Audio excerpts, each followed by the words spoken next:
हनुमान ज्ञान गुण सागर जय कपीस तिहु लोक उजागर रामदूत अतुलित बल धामा अंजनी पुत्र पवन सुत नामा। শক্তি, সাহস আর নির্ভীকতার প্রতীক বজরংবলী। হাবড়ার বুকে এমন এক পবিত্র স্থান আছে হনুমান মন্দির, যেটা শুধু একটা মন্দির নয়, হাজারো মানুষের বিশ্বাসের আশ্রয়। আজ আমরা চলেছি সেই হনুমান মন্দিরে, যেখানে মানুষ শুধু প্রার্থনা করে না, বরং ফিরে পায় মনোবল, শান্তি আর এক অদ্ভুত আত্মবিশ্বাস। আর এখানে কি কি অলৌকিক ঘটনা ঘটেছে সেই সব শুনবো গ্রামবাসীদের কাছ থেকে।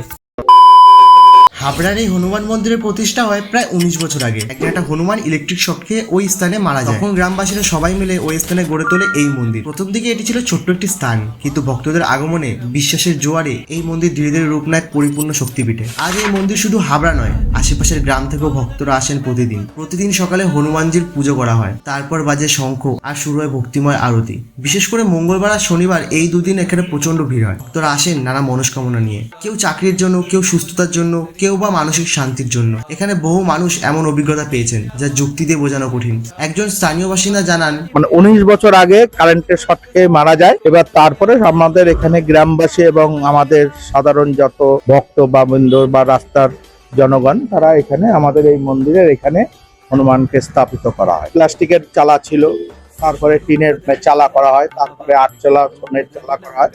এইভাবে সবাই ভক্তদের অনুপ্রেরণায় আজকে এই মন্দির এই জায়গায় স্থাপিত হয়েছে এবং বহু ভক্তের সমাগম হয়। অলৌকিক কিছু এখানে অলৌকিক বলতে প্রত্যেক মানুষ এখানে আসেন এবং তারা উপকৃত পান।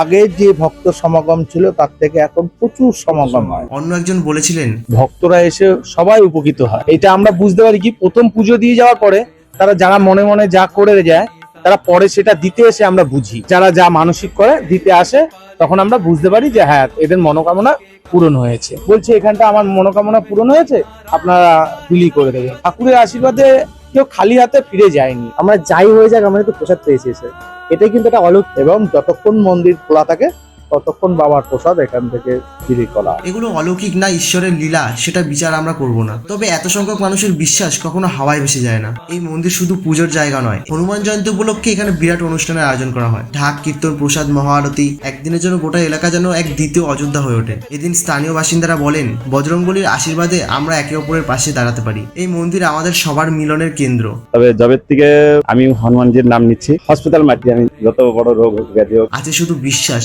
আর অন্তরের শক্তি জাগানোর আহ্বান। আর হ্যাঁ, মনে রেখো, ভক্তি যদি থাকে অন্তরে, শক্তি আসে আপনা আপনি। যে হনুমানকে মনে রাখে, ভয় তার কিছু থাকে না। তোমাদের একটা কথা বলি, যে তোমরা যদি কোনো সময় যে কোনো মন্দিরের পাশ দিয়ে যাও, এইভাবে কেউ নমস্কার দেবে না। এটাকে বলা হচ্ছে পালিয়ে যাওয়া। নমস্কার না দিয়ে পালিয়ে যাবে। হয় বুকে হাত দিয়ে নমস্কার দেবে, না হয় হাত জোর করে দাঁড়িয়ে থেকে তারপর নমস্কার দিয়ে যাবে।